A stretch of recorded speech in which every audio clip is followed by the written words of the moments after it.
We break the law every spring. We break a law. They told me, said, your father got ducked today. If you have a bowl of soup, you are under arrest. You are under arrest. I'm taking your gun. I'm taking your shotgun. And they took all these guns. That's what we experienced, our parents did. The U.S. Fish and Wildlife Service and the Alaska Department of Fish and Game are joining together to reconcile an unhappy period of Alaska history. Both agencies had a role in implementing Migratory Bird Treaty Act regulations in the 1960s and 1970s. The act was signed into law in 1918 to stop commercial hunting and to protect and restore bird populations. The treaty set a harvest closure for birds and their eggs between March 10 and September 1 across North America. In some parts of Alaska, the harvest closure period was the only time that the birds were present, and when birds arrived in spring, people's food caches were often empty. People were hungry. That's what we ate. We ate ducks in the springtime, you know. And everybody ate ducks in the springtime. So Alaska Native peoples continued to hunt birds to feed their families and carry on a traditional way of life. Not everybody is hiding, you know, but my mother did, to the point where I had to ask her many years later, Mom, how come you're always hiding when you're chucking ducks? She said it's because of the game warden and the reputation that the game wardens had on our people to not hunt, not fish, which meant not be Inupiaq, which meant not be Yupik, which meant not to be our way of being. The Act's implementation caused hunters and their families extreme hardship in their pursuit of sustenance.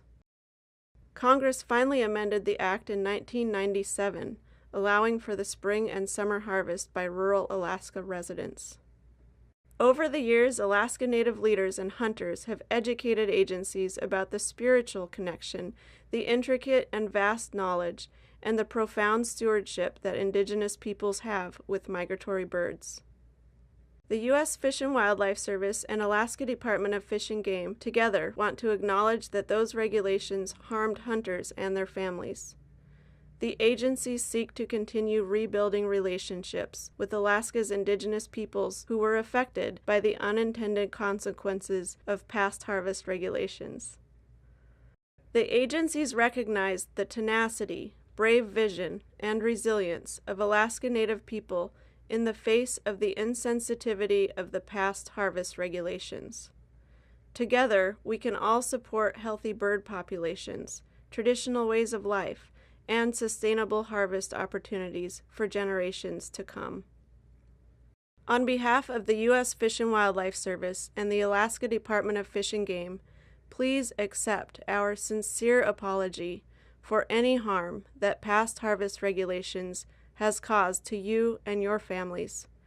Our predecessors' regulations were short-sighted in that they caused long-term and unnecessary pain. We ask for your forgiveness as we continue our journey for healing together. I went home and I cried all night thinking about my mother. And so I went to work the next day. I'm sure my eyes are all pivot swollen, you know, from thinking about my mom and her having to hide just to feed our family, and how much resentment, not just for me, but for Alaska's Native people, and the opportunity for us to really work together and acknowledge and heal.